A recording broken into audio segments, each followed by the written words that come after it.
Assalamualaikum warahmatullahi wabarakatuh. Salam sejahtera buat Sobat Lin Whitening dimanapun berada. Oke, Bim akan lanjutkan cerita Yechen-nya. Tapi seperti biasa, bantu tekan tombol like dan berkomentar juga. Terima kasih sesudah dan sebelumnya. Oke, terima kasih yang masih setia bersama Mimin. Ya, oke, kita lanjutkan saja ceritanya. Gas.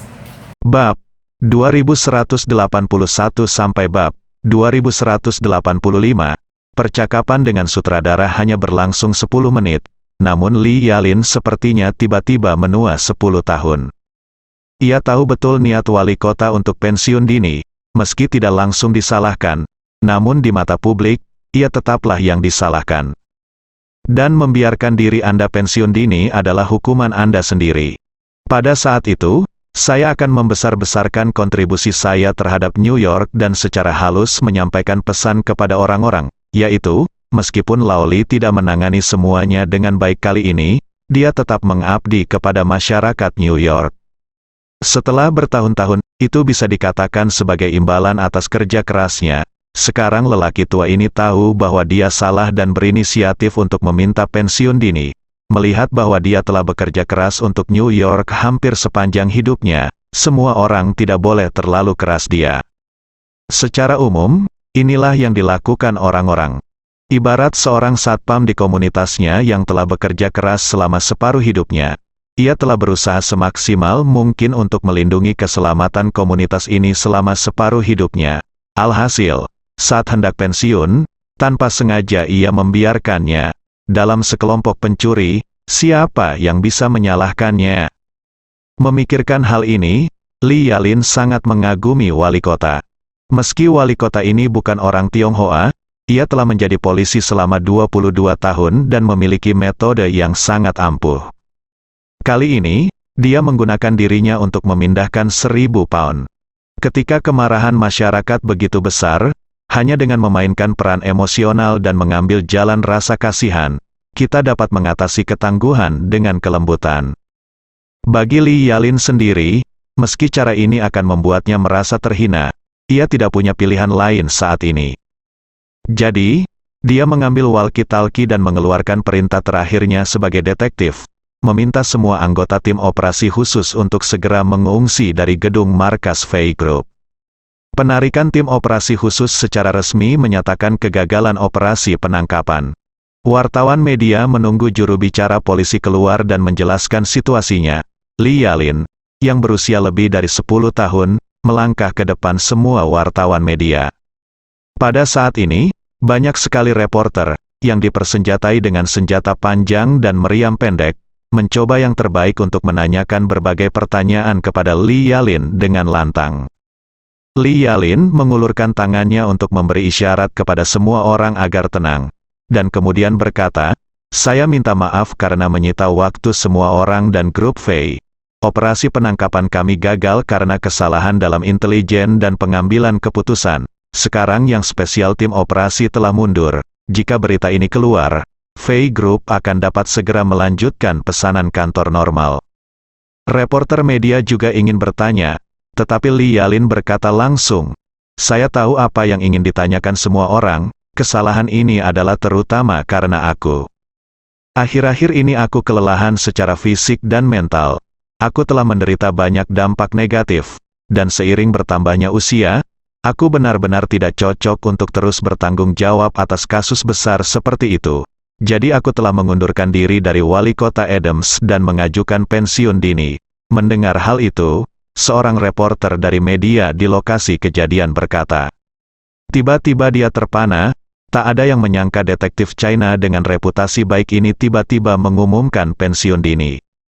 Saat ini, Li Yalin berkata dengan wajah malu, "Mengenai kasus baru-baru ini di New York, saya sangat menyesal. Kegagalan saya untuk memprediksi kejahatan sebelumnya dan menghentikannya adalah kelalaian saya dalam tugas sebagai petugas polisi. Saya akan melakukannya ingin mengucapkan terima kasih yang tulus kepada masyarakat New York dan Amerika Serikat. Minta maaf." Setelah mengatakan itu, Li Yalin menghadap kamera dan membungkuk dalam-dalam. Kemudian, tanpa menunggu wartawan bertanya, dia berbalik dan meninggalkan lokasi kejadian dengan mobil di bawah kedok beberapa petugas polisi. Tak lama kemudian, berita bahwa Li Yalin mengumumkan pensiun dini diberitakan oleh media besar. Ye Chen, yang diam-diam menonton latihan Gu Qiuyi, juga menerima pesan ini. Ekspresinya sedikit terkejut saat melihat pesan ini, namun segera kembali normal. Ye Chen tidak memiliki keluhan terhadap Li Yalin, dan dari lubuk hatinya, dia tidak ingin dia pensiun dini dengan cara ini. Tetapi insiden Fei Haoyang telah menempatkan keduanya pada sisi yang berlawanan, sehingga kontradiksi tidak dapat disatukan, dan harus selalu ada satu sisi di antara keduanya. Tentu saja, Ye Chen tidak ingin dialah yang harus menanggung akibat kegagalan dalam masalah ini. Selain itu, Li Yalin telah menemukan petunjuk tentang restoran Chen Zhaozong, dan sekarang pensiun dini adalah hal yang baik menurut Ye Chen. Setidaknya dia tidak akan terlalu menekan Chen Zhaozong di masa depan. Dalam perjalanan kembali ke kantor polisi, teman Li Yalin, An Chongqiu, juga menelepon dan bertanya dengan prihatin, "Li Tua, apa yang terjadi? Apakah kamu terbiasa memblokir senjata dari atas?" "Ya." Li Yalin tersenyum pahit dan berkata, "Gelombang ofensif opini publik ini begitu ganas. Anda hanya bisa mendorong orang tua ini keluar untuk mendapatkan simpati." Seorang Chongqiu menghela nafas dan berkata, "Sebenarnya, Anda tidak seharusnya menyelidiki para pembunuh dalam masalah ini." Li Yalin berkata tanpa daya, "Kesepakatan sudah selesai. Sudah terlambat untuk mengatakannya sekarang. Terlebih lagi, kepribadian saya tidak memungkinkan saya untuk menutup mata terhadap kejahatan semacam ini yang menggunakan kekerasan untuk melawan kekerasan." An Chongqiu setuju. Dia bertanya kepadanya, "Lalu apa rencanamu selanjutnya?" Li Yalin berkata, "Saya akan kembali ke kantor polisi untuk mengambil alih pekerjaan sekarang, dan saya akan secara resmi mulai pensiun besok." Saat dia berkata, dia memikirkan sesuatu dan berkata, "Orang tua, apakah situasinya lebih baik sekarang? Bagaimana kalau saya pergi ke Los Angeles untuk menemui orang tuanya? Dia sakit parah kali ini dan saya bahkan tidak pergi menemuinya. Benar-benar tidak masuk akal." Seorang Chongqiu berkata, "Jangan repot-repot pergi ke Los Angeles lagi. Wanita tua itu ingin pergi ke New York untuk mengunjungi konser Nona Gu. Syaratnya adalah kami anak-anak juga harus hadir. Orang tua itu tergerak olehnya dan kami akan pergi ke sana bersama besok siang." Li Yalin berseru, "Ini bukan yang terjadi tahun-tahun ini, Pak Tua. Tidak bisakah kamu mengingatnya? Mengapa kamu bersedia datang ke New York?" An Chongqiu berkata, "Selama lelaki tua itu membuka matanya sekarang, wanita tua itu akan menghabiskan lebih dari 1 jam memberinya ilmu pengetahuan populer dan mengajarinya. Jian Duanji menyuruhnya untuk meninjau kembali situasi dan hal-hal yang tidak dapat dia ingat dalam 20 tahun terakhir. Dia berharap dia bisa mengatakan hal yang sama kepada Chezulu 7 atau 8 kali sehari. Begitu lelaki tua itu mendengar bahwa Nona Gu adalah cucu iparnya, saya juga menyelamatkan nyawanya. Jadi saya setuju untuk pergi bersama," kata Li Yalin. "Lalu apa rencanamu besok? Lihat apakah kamu punya waktu untuk makan bersama." Seorang Chongqiu berkata, "Oke, kita akan tiba dulu besok siang. Gedung Anbang di Manhattan memiliki begitu banyak properti. Selain dari Manor di Los Angeles, favorit lelaki tua itu adalah Gedung Anbang. Mengapa kamu tidak datang dan makan siang bersama besok?" Li Yalin menghela nafas. "Gedung Anbang? Kamulah kakak yang menganjurkan investasi saat itu, kan?" "Iya." Seorang Chongqiu berkata, "Segala sesuatu yang berhubungan dengan saudara perempuanku." Lelaki tua itu memiliki perasaan yang mendalam.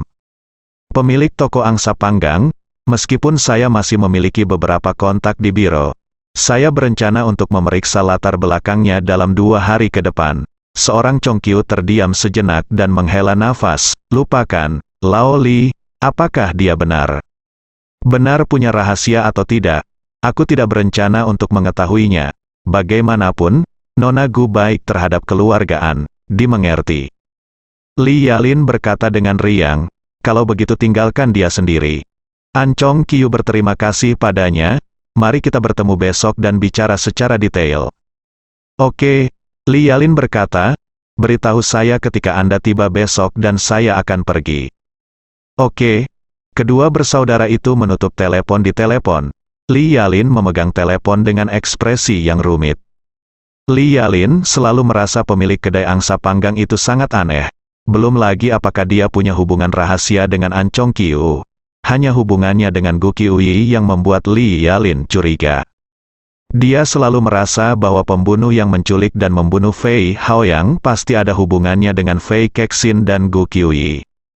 Sekarang, jalan Fei Kexin telah menjadi jalan buntu. Jika Anda ingin menelusurinya lagi, saya khawatir satu-satunya cara adalah Gu Qiuyi. Memikirkan hal ini, dia masih merasa sedikit tidak mau. Pada saat ini, seorang teman dekat menelepon saya. Begitu panggilan itu dijawab, pihak lain dengan tidak sabar bertanya, "Bos, mengapa Anda pensiun dini?" Li Yalin tersenyum dan berkata, "Saya pensiun dini, dan saya bisa memberi penjelasan dari masyarakat dapat memberikan biro langkah maju, yang merupakan solusi terbaik saat ini." Hei, pihak lain menghela nafas dan berkata, "Hal ini benar-benar kacau." Li Yalin bertanya kepadanya, "Itu benar. Apakah ada petunjuk baru tentang masalah yang diminta untuk Anda selidiki?" "Iya." Pihak lain berkata dengan cepat. Setelah beberapa penelitian, meskipun pemilik toko angsa panggang ini telah berada di Amerika Serikat selama lebih dari 20 bertahun-tahun, dia selalu menjadi imigran gelap, dan dia adalah orang yang besar. Kemungkinannya adalah dia berasal dari Pulau Hong Kong. Jadi saya telah meminta informan dari Pulau Hong Kong untuk membantu menyelidiki dan melihat apakah saya dapat mengetahui identitas aslinya. Baik, Li Yalin tiba-tiba menjadi energi dan berseru, "Xiao Wu, meskipun saya berhenti lebih awal, Anda harus terus menyelidiki masalah ini. Mungkin Anda akan mendapatkan sesuatu yang besar." Hari berikutnya, kebetulan hari itu hari Sabtu. Karena Xiao Churan terobsesi pergi ke New York untuk menonton konser, dia melamar Ye Chen agar dia memanfaatkan kesempatan ini untuk pergi ke New York lebih awal, berbelanja di New York, pergi ke konser di malam hari, dan lalu bermalam di New York, larut malam. Saya akan menghabiskan 1 hari lagi berbelanja besok dan kembali pada Minggu malam. Ye Chen merasa istrinya bekerja terlalu keras di kelas pada hari kerja. Jadi dia tentu ingin mengambil kesempatan ini untuk bersantai bersama istrinya. Jadi, tanpa ragu, dia menyetujui lamaran Xiao Churan, dan kemudian meminta seseorang untuk memesankan kamar suite untuknya di Buckingham Palace Hotel di New York. Setelah keduanya sarapan, mereka pergi ke New York. Menurut pengetahuan Xiao Churan sebelumnya tentang New York, Ye Chen pertama-tama membawanya ke Times Square, dan kemudian ke Patung Liberty yang terkenal. Saat keduanya bepergian, lebih dari selusin anggota keluargaan tiba di New York dengan 2 pesawat pribadi. Setelah mendarat dengan selamat, nenek Ye Chen menelepon Gu Qiuyi. Pada saat ini, Gu Qiuyi sudah mulai mempersiapkan pertunjukan resmi di tempat tersebut pada malam hari. Tiba-tiba dia menerima telepon dari wanita tua itu. Dia segera menjawab telepon dan berkata dengan hormat, "Nenek, hei." Wanita tua menjawab sambil tersenyum. Dia mengeluarkan suara dan bertanya dengan riang, "Nani, apakah kamu sibuk? Telepon nenek tidak menunda urusanmu, kan?" Gu Qiuyi berbohong dan berkata, "Nenek, aku tidak sibuk. Aku baru saja duduk untuk beristirahat." "Bagus," wanita tua itu menghela napas lega dan berkata dengan cepat, "Nani, aku membawa nenekmu dan beberapa paman dan bibimu ke New York. Aku ingin pergi ke rumahmu konser malam ini untuk memujimu. Aku ingin tahu apakah ini nyaman bagimu." Gu Qiuyi tertegun sejenak, dan hal pertama yang terlintas di benaknya adalah Ye Chen. Meskipun dia berharap Ye Chen bisa mengenal neneknya dan keluarganya secepat mungkin, dia juga tahu betul bahwa selama Ye Chen belum membuat keputusan ini, dia tidak bisa membuat keputusan untuknya. Oleh karena itu, jika keluarga nenek Ye Chen juga datang untuk menonton konser hari ini, hal tersebut dapat meningkatkan kemungkinan terbongkarnya identitas Ye Chen. Namun, dia segera berpikir bahwa Ye Chen telah membuat reservasi dengan Chen Duoduo kemarin dan menginginkan kotak VIP di tengahnya. Karena Ye Chen sedang duduk di kamar pribadi, selama dia memberi sedikit perhatian, dia tidak boleh diekspos. Jadi, dia berkata kepada wanita tua itu, "Nenek, mohon tunggu sebentar, Saya akan segera berkoordinasi dengan agen untuk melihat apakah kursinya bisa kosong. Wanita tua itu tersenyum dan berkata, Nani, kamu tidak perlu untuk melakukan ini. Maaf, saya meminta pamanmu untuk berkonsultasi, dan saya tahu tiket konsermu sudah lama terjual habis.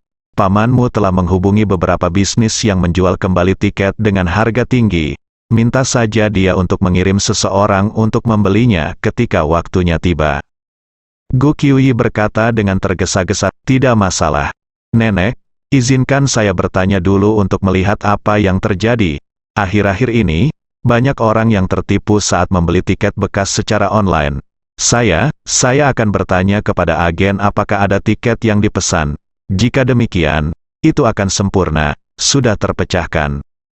Wanita tua itu tidak banyak berpikir dan berkata sambil tersenyum, baiklah. Kalau begitu saya akan menimbulkan masalah bagi Anda, gadis. Bagaimana mungkin? Gu Qiuyi berkata dengan tergesa-gesa, saya senang Anda datang sejauh ini untuk melihat penampilan saya, ini belum terlambat.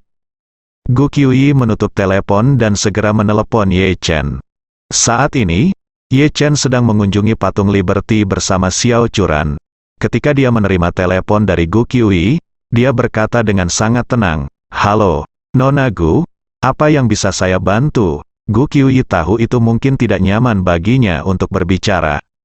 Lalu dia merendahkan suaranya sedikit dan berkata, Tuan Ye, wanita tua dari keluarga An baru saja menelepon saya dan mengatakan bahwa dia datang ke New York bersama lelaki tua itu dan semua anaknya.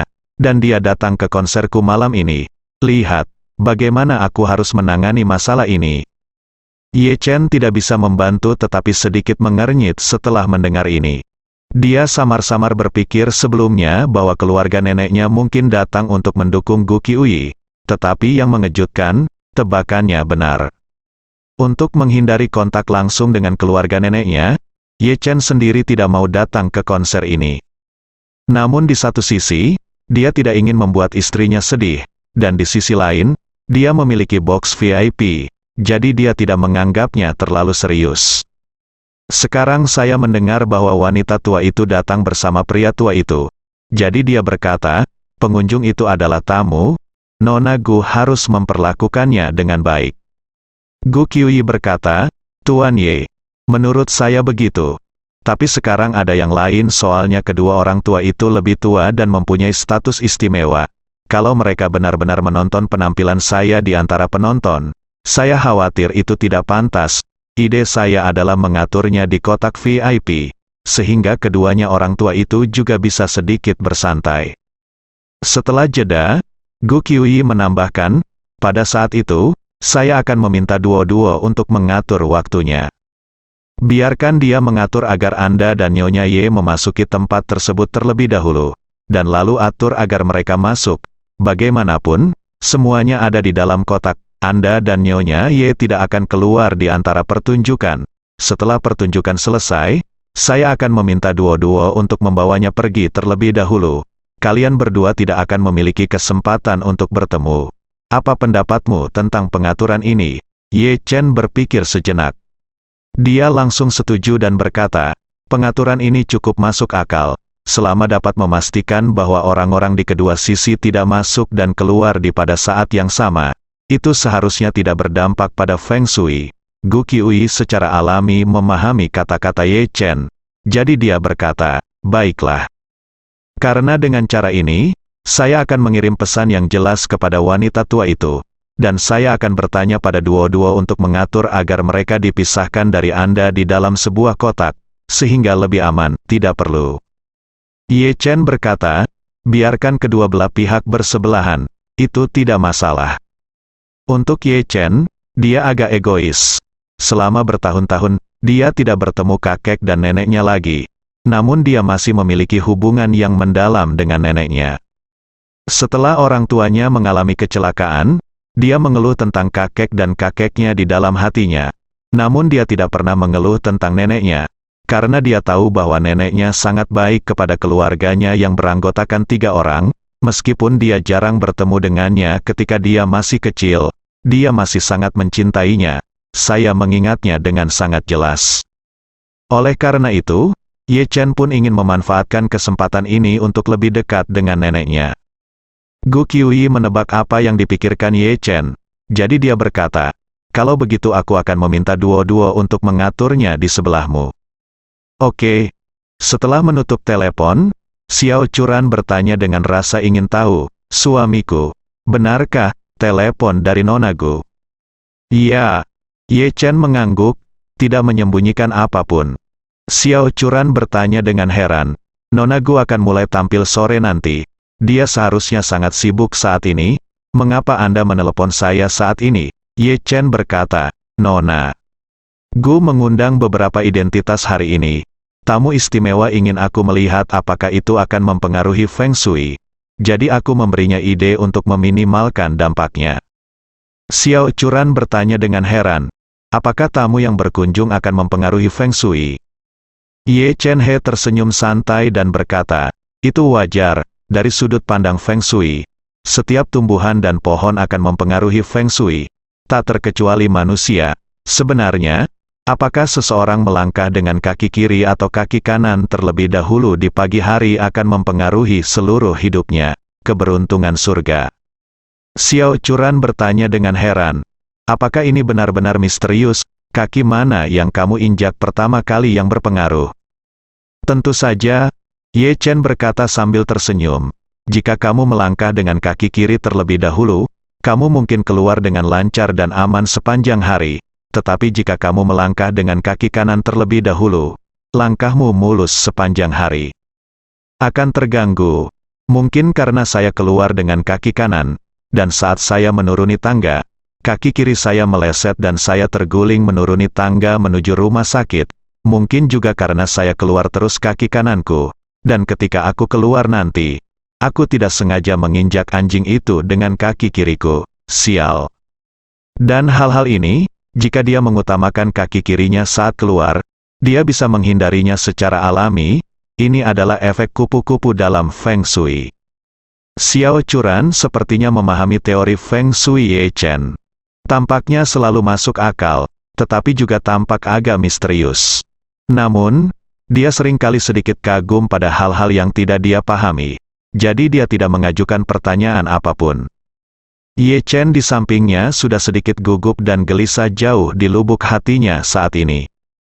Bukan karena dia khawatir akan terekspos di depan keluarga kakeknya pada malam hari, tetapi karena dia tidak bisa mengendalikan diri dan merasa takut berada dekat dengan rumah. Dalam hatinya, meski sedikit mengeluh atas perbuatan keluarga kakeknya saat itu, tanpa disadari ia masih memiliki perasaan sedarah terhadap kerabat ibunya. Malam ini akan menjadi pertama kalinya dalam lebih dari 20 tahun dia begitu dekat dengan mereka, dan perasaan gugup tidak bisa dihindari. Di saat yang sama, kakek dan nenek Ye Chen bersama beberapa anaknya telah tiba di gedung Anbang di Manhattan. Naik lift sampai ke lantai atas gedung Anbang, lelaki tua itu tidak bisa menahan nafas, dan menghela nafas kepada istri dan anak-anaknya di sampingnya. Alangkah baiknya jika Cheng Qi masih di sini. Dia meletakkan begitu banyak usaha yang dilakukan untuk membangun gedung ini. Tetapi setelah gedung ini benar-benar digunakan, dia belum pernah ke sini. Wanita tua itu berkata dengan cepat, kamu baru saja sembuh dari penyakit serius. Jadi jangan pikirkan itu, hal-hal yang menyedihkan lagi, dan jangan lupa mengapa kita datang ke New York hari ini. Lelaki tua itu bertanya dengan tatapan bingung, untuk apa kamu di sini? Wanita tua itu berkata tanpa daya, aku baru saja memberitahumu lagi di mobil, ayo datang ke New York hari ini untuk menonton konser tunangan Chener. Oh, orang tua itu mengangguk dan berkata, saya ingat, menonton konser tunangan Chener. Setelah mengatakan itu, dia memandang wanita tua itu dan bertanya, di mana Chener, apakah Chener juga pergi? Wanita tua itu memutar matanya ke arahnya dan berkata, Chener belum ditemukan. Yang tua pria itu berkata dengan marah, saya pikir mungkin itu karena saya tidak dapat mengingat dengan jelas bahwa Chener telah kembali, tetapi saya lupa. Wanita tua itu menghela nafas dan berkata dengan sedih, alangkah baiknya jika itu terjadi kasus ini. Saat dia berbicara, lift mencapai lantai paling atas. Sekelompok anak dan cucu mengepung kedua orang itu saat mereka keluar dari lift. Begitu keluar dari lift di lantai atas gedung Anbang, Anda akan menemukan sebuah aula dengan jendela setinggi langit-langit. Bahkan saat ini Anda bisa melihat awan besar lewat tak jauh dari jendela. Pencakar langit ini diinvestasikan dan dibangun oleh Ibu Ye Chen saat itu. Tinggi totalnya mencapai 370 meter, melampaui gedung Chrysler dan gedung Bank of America di New York, merupakan gedung tertinggi ketiga di New York dan terbesar di Manhattan, the properti terbaik dan termahal. Pada saat itu, An Chengqi bersikeras untuk menginvestasikan sejumlah besar uang untuk membangun gedung Anbang, terutama berharap untuk menggunakan bangunan bersejarah ini untuk mendukung bisnis asuransi dan keuangan yang dia anggap sangat penting. Oleh karena itu, ketika usianya baru 20-an, ia memimpin pendirian grup Anbang. Selain gedung tersebut, ia juga memiliki perusahaan asuransi, perusahaan keuangan, dan bank umum. Asuransi dan keuangan tidak diragukan lagi merupakan industri yang membutuhkan kepercayaan besar, dan keputusan Anjia untuk membangun menara Anbang senilai miliaran dolar di Manhattan adalah jaminan kredibilitas terbaik. Ada banyak perusahaan asuransi dan perusahaan keuangan di dunia ini, namun hanya segelintir perusahaan asuransi dan perusahaan keuangan yang mampu membangun gedung pencakar langit di Manhattan, yang harga tanahnya mahal. Grup Anbang adalah salah satunya. Meskipun Anjia memperoleh kekayaannya di Los Angeles, ia benar-benar menjadi besar dan berkuasa di dua tempat lain, satu di Silicon Valley dan yang lainnya di New York.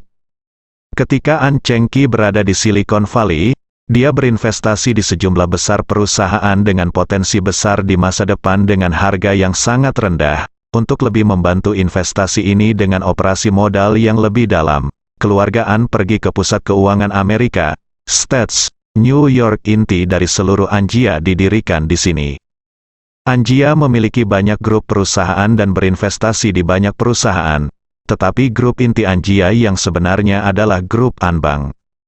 Setelah berdirinya Anbang Group menggabungkan dana yang diinvestasikan di Silicon Valley ke dalam Anbang Group, menjadikan Anbang Group sebagai perusahaan modal ventura internet terbesar di Amerika Serikat dan perusahaan inti terpenting dari seluruh Anbang Group.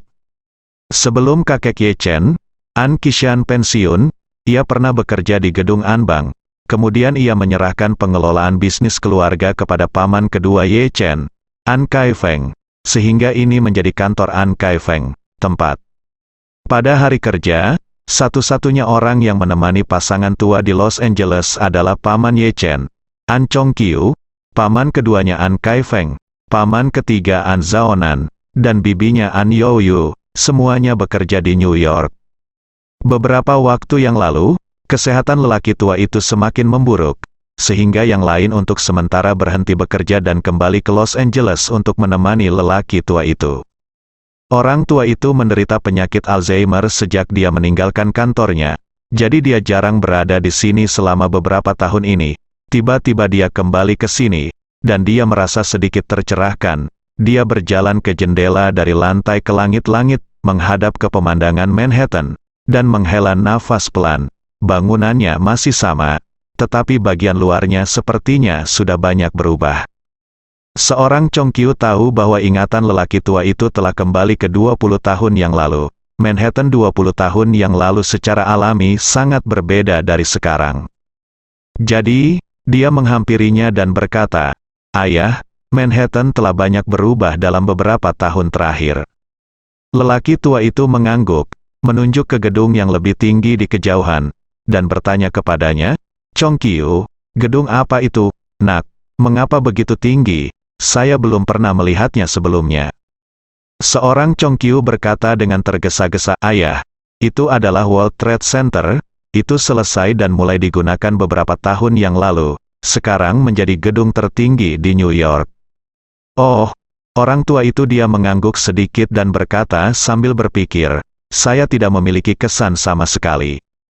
Seorang Chongqiu berkata, "Ayah, kamu jarang pergi ke New York dalam beberapa waktu terakhir, bertahun-tahun, jadi kamu mungkin belum pernah melihat gedung ini." Lelaki tua itu tersenyum pahit, "Otakku tidak bekerja dengan baik. bahkan jika aku telah melihatnya, aku tidak dapat mengingatnya. Setelah mengatakan itu, dia menoleh untuk melihat Dian Kaifeng dan berkata, Kaifeng, jika kamu bisa mendapatkan Cener kembali di masa depan, berikan dia gedung ini. Bagaimanapun, ini adalah kerja keras ibunya. Seorang Kaifeng berkata tanpa ragu-ragu, baiklah ayah, aku akan membuatnya catatannya. Setelah saya menemukan Cener di masa depan, saya akan menyerahkan hak milik atas bangunan ini kepadanya. Orang tua itu mengangguk dan bergumam pelan, saya tidak tahu apakah Cener terlihat seperti ayahnya atau ibunya sekarang. Saya ingat Cener lebih mirip Chengqi ketika dia masih kecil. Wanita tua itu berkata dengan tergesa-gesa, sebenarnya, dia lebih mirip Chang Ying. Saya tidak tumbuh dewasa ketika saya masih muda, dan saya memiliki bayangan orang tua saya, tetapi saya merasa lebih menyukai pesona Chang Ying. Ketika saya besar nanti, saya pasti akan lebih mirip Chang Ying. Dia pasti akan seperti ayahnya, seorang pemuda tampan.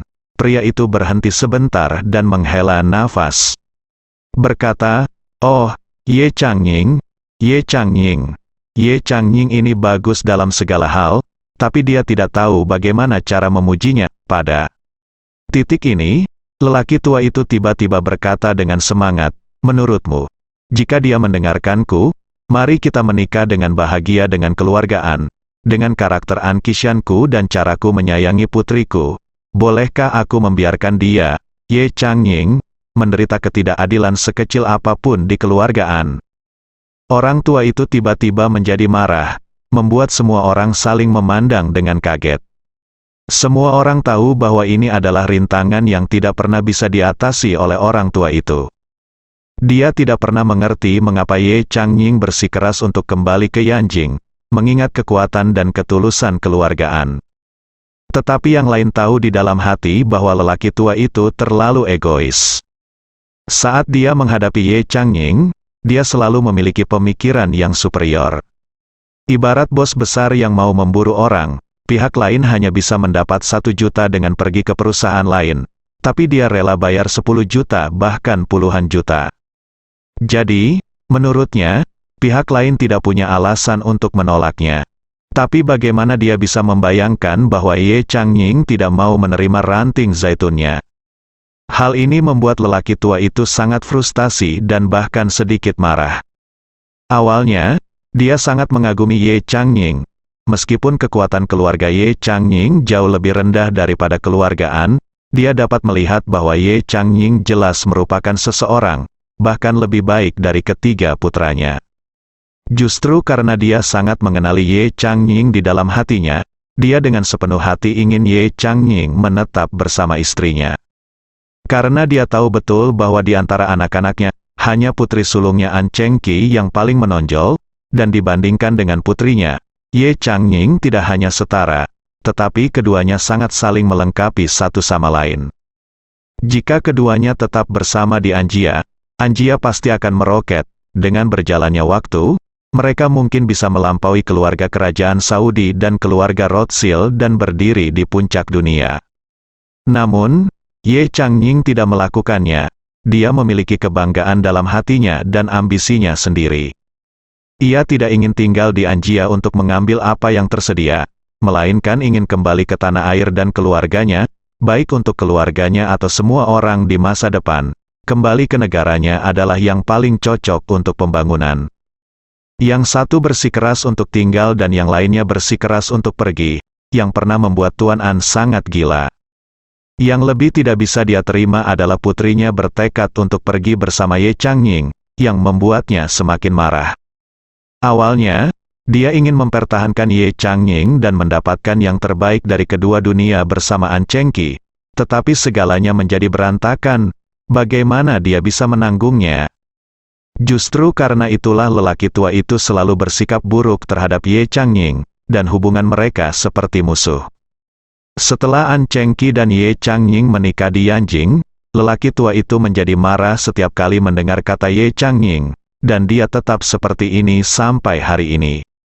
Wanita tua di samping melihat lelaki tua itu bersaing dengan dirinya sendiri lagi, jadi dia segera menghiburnya. Oke Qishan, Chang Ying telah pergi selama bertahun-tahun, jika kamu melakukan ini, sebaiknya kamu tidak mengatakannya lagi di masa depan. Orang tua itu mengerutkan kening dengan marah. Dia bertanya dengan marah. Itu karena dia tidak tahu bagaimana memuji. Pada akhirnya, Cheng Qi juga terlibat, putriku dibunuh olehnya, dan aku bahkan tidak bisa memarahinya. Wanita tua itu menghibur. Jalannya adalah milik Cheng Qi. Itu adalah pilihanmu, hidup dan mati adalah keputusanmu sendiri. Itu tidak ada hubungannya dengan orang lain.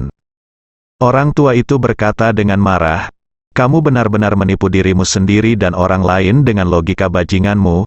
Meskipun Cheng Qi memilih jalan sendirian, Ye Changying, sebagai suaminya, harus lindungi dia. Kamu harus selalu memikirkannya. Jika sesuatu terjadi pada Cheng Qi, mengapa dia tidak bertanggung jawab sebagai seorang suami? Yang tua wanita itu berkata dengan cemas dengan mata merah.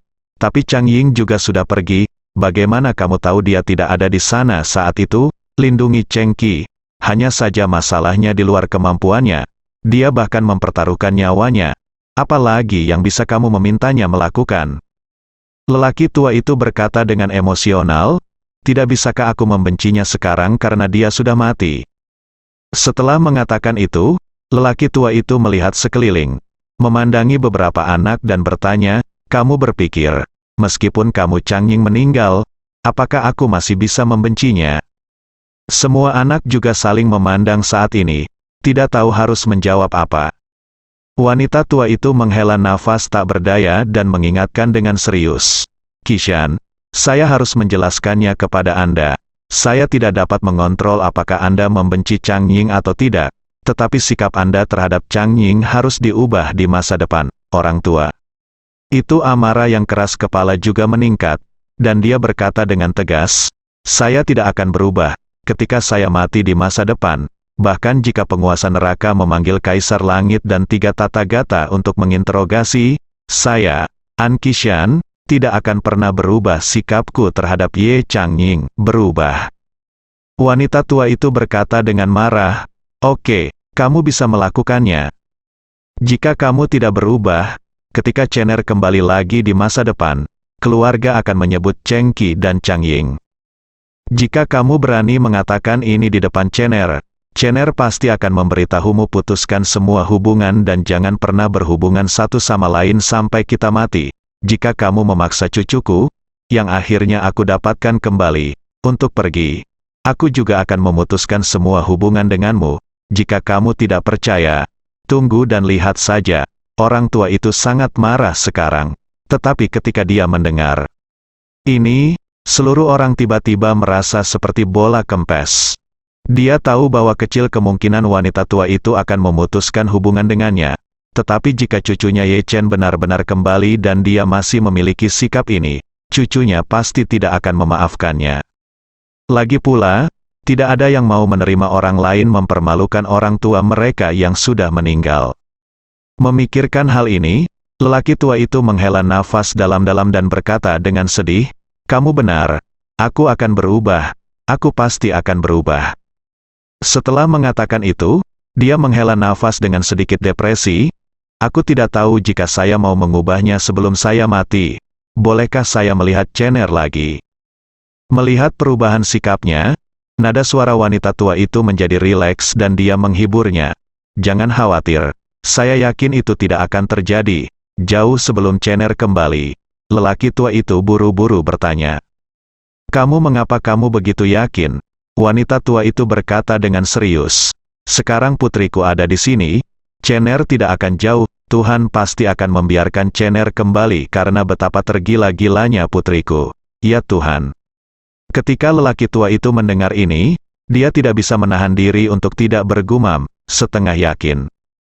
Pada saat ini, An Chongqiu di samping berkata, ayah, keselamatanmu kali ini semua karena tunangan Chener. Menurutku ini adalah kehendak Tuhan. Jika Tuhan sangat menyayangimu, Dia pasti akan membiarkanmu hidup untuk melihat Chener, nak. Ketika lelaki tua itu mendengar ini, dia mengangguk sambil berpikir. Pada saat ini, seorang anggota staf berjalan dengan cepat dan berkata dengan hormat, Tuan, Nyonya, Detektif Lee dari Departemen Kepolisian New York ada di bawah dan berkata dia ingin datang berkunjung. Orang tua itu berkata dengan terkejut.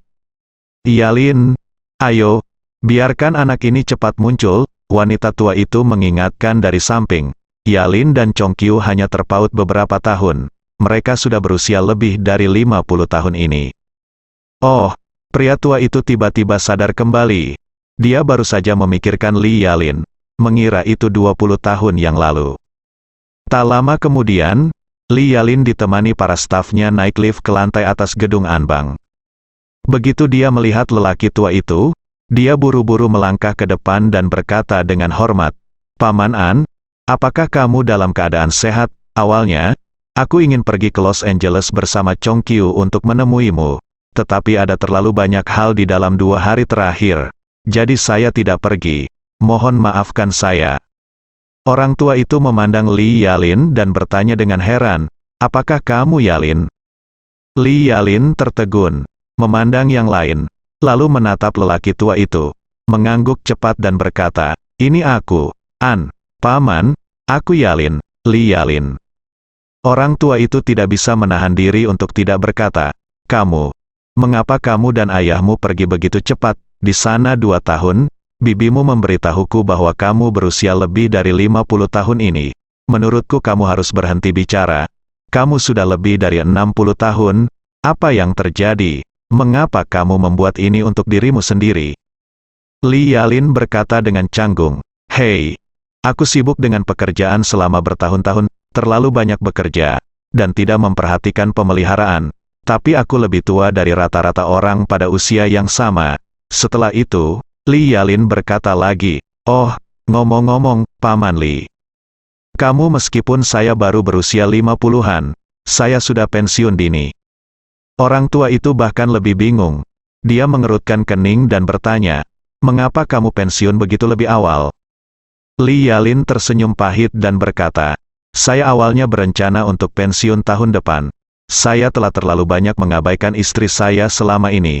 Anak saya, mereka marah kepada saya, mereka pindah ke Houston 2 tahun lalu. Jika saya tidak pensiun dini untuk menemani mereka, saya khawatir mereka akan memutuskan hubungan dengan saya di masa depan." Lelaki tua itu tidak dapat menahan diri untuk tidak bertanya, "Saya berencana untuk pensiun tahun depan. Mengapa Anda mundur lebih awal sekarang?" Li Yalin mengangkat bahunya dengan canggung, "Paman An, ini hanyalah seorang anak tanpa ibu. Ceritanya panjang." Mendengar sepertinya ada banyak cerita dalam perkataan Li Yalin, Pak An berkata, "Tidak apa-apa, tidak masalah kalau panjang. Mari kita bicara pelan-pelan di meja makan nanti." Pak An baru saja melarikan diri dari sial, dan dia punya masalah ingatan yang serius. Pertanyaannya, jadi saya sama sekali tidak tahu apa-apa tentang hal terpanas yang terjadi di Amerika saat ini. Namun, dia sangat mengenal Li Yalin dan mengetahui bahwa anak ini memiliki sifat yang sangat keras kepala dan tidak akan pernah mengaku kalah kapanpun, sehingga dia semakin penasaran dengan apa yang telah dia alami. Li Yalin tahu bahwa tidak mungkin menjelaskan dengan jelas kepada lelaki tua itu dalam 3 atau 2 kalimat, jadi dia berkata dengan samar, "Baiklah, Paman An, aku tidak akan mengganggumu dengan omong kosongku. Aku akan menemanimu nanti. Kamu bisa minumlah 2 kali." Wanita tua itu berkata dengan tergesa-gesa, "Yalin, aku tidak bisa membiarkan Paman Anmu minum. Jika dia minum lagi dengan otaknya, aku khawatir dia bahkan tidak akan mengenaliku." "Ya, jawab Li Yalin setelah sadar. Dia buru-buru berkata, salahkan aku karena tidak berpikir dengan baik."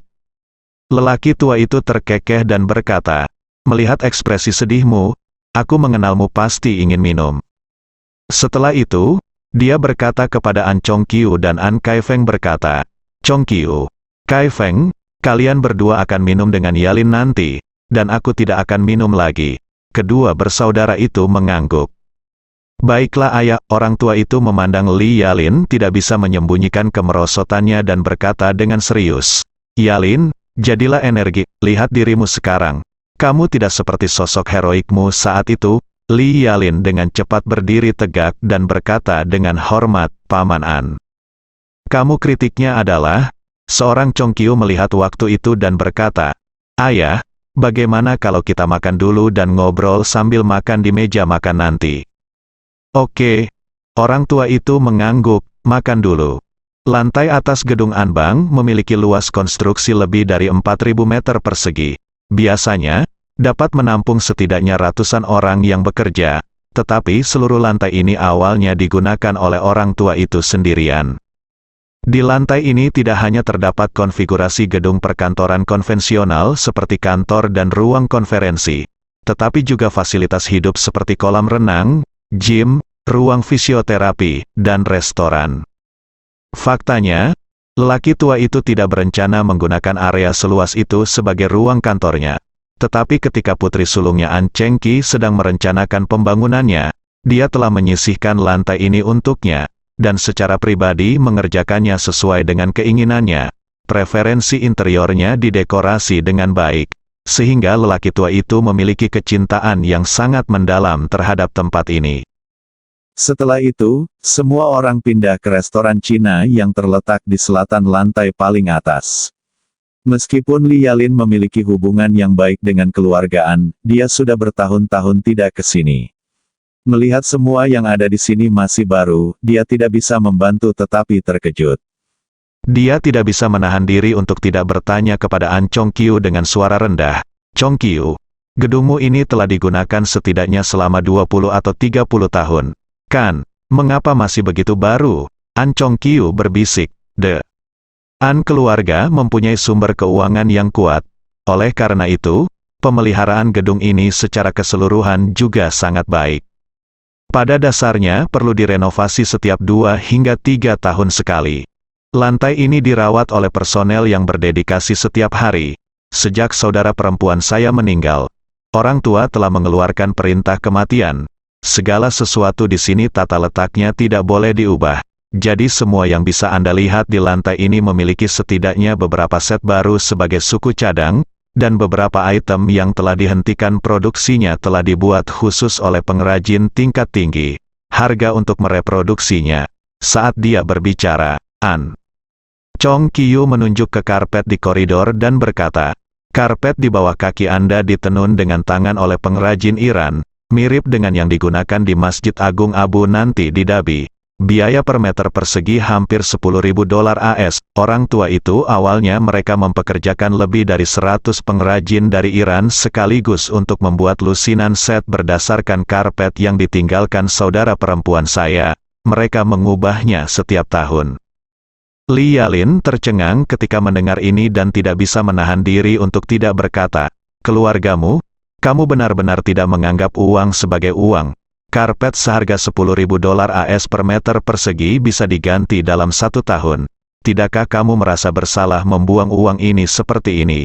Seorang Chongqiu berkata dengan serius, Li tua, tentang uang untuk hal semacam ini, jika kamu hanya melihat jumlahnya dan bukan proporsinya, itu adalah ahuliganisme. Li Yalin bertanya dengan heran, apa maksudmu? Seorang Chongqiu berkata dengan santai, biaya penggantian karpet seperti itu untuk Anjia termasuk dalam aset Anjia. Proporsinya pada dasarnya setara dengan mengganti kantong sampah baru untuk Anda tempat sampah. Apakah kamu merasa tidak enak saat mengganti kantong sampah? Persetan, Li Yalin mendecakkan bibirnya dan mengutuk, kamu melakukannya lagi. Seorang Chongqiu cemberut, katakan saja yang sebenarnya. As dia berbicara, semua orang datang ke restoran Cina satu demi satu. Orang tua itu memanggil Li Yalin di depannya dan meminta Li Yalin untuk duduk di sebelahnya. Karena An Kaifeng telah menyambut kami sebelumnya, segera setelah semua orang duduk, staf layanan segera menyajikan makanan yang telah disiapkan satu demi satu. Seorang Kaifeng berinisiatif mengambil sebotol minuman keras, dan berencana untuk minum-minum bersama Li Yalin bersama kakak laki-lakinya. Orang tua itu sepertinya sangat prihatin dengan kesulitan Li Yalin saat ini dan terus menanyakan apa yang terjadi baru-baru ini. Li Yalin tidak bisa berkata banyak, jadi dia hanya mengatakan secara samar-samar bahwa dia tidak menangani beberapa kasus besar dengan baik akhir-akhir ini. Melihat bahwa dia tidak ingin berbicara lebih banyak, lelaki tua itu tidak bertanya lagi. Karena kepribadiannya, Li Yalin biasanya tidak memiliki banyak teman. Selain itu ibunya meninggal lebih awal dan ayahnya menahannya sendirian dan tidak pernah memperbaharui hubungan mereka. Sehingga Li Yalin tidak memiliki banyak saudara laki-laki atau perempuan. Dalam beberapa tahun terakhir, istrinya telah membawa anak-anak mereka ke Houston, dan dia menjadi semakin terisolasi di New York. Meskipun keluarganya memiliki hubungan yang baik dengan keluargaan sejak generasi ayahnya, terdapat kesenjangan yang sangat besar. Jadi Li Yalin, dulu juga aku minta maaf mengganggumu sepanjang waktu. Jika An Chong Kyu tidak terpukul keras saat membeli Springfield di Jinling beberapa waktu lalu, dan Li Yalin kebetulan terjebak dalam kasus penculikan Fei Haoyang, keduanya tidak akan punya banyak kesempatan untuk bertemu satu sama lain, sering lainnya. Oleh karena itu, sekarang, duduk di antara keluargaan, Li Yalin yang kesepian telah menemukan sedikit rasa kekeluargaan, dan depresi di hatinya telah sedikit berkurang. Saat mengganti cangkir dengan An Chong Kyu, An Kai Feng, dan An Zaonan, Li Yalin menerima pesan teks. Pesan tersebut dikirimkan oleh salah satu orang terdekatnya. Pihak lain dalam pesan tersebut menyebutkan bahwa identitas pemilik kedai angsa panggang tersebut telah ditemukan melalui seorang informan di Hong Kong. Li Yalin tiba-tiba terkejut, dan segera minta diri untuk pergi ke kamar mandi, dan keluar untuk memanggil pihak lain kembali.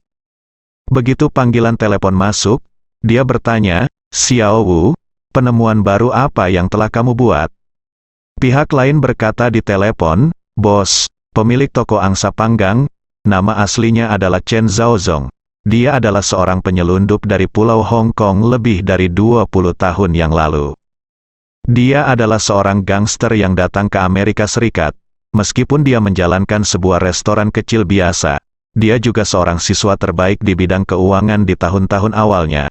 Dia juga kura-kura yang kembali ke Pulau Hong Kong setelah belajar di Amerika Serikat. Dia baru saja menyinggung seseorang di Pulau Hong Kong lebih dari 20 tahun yang lalu.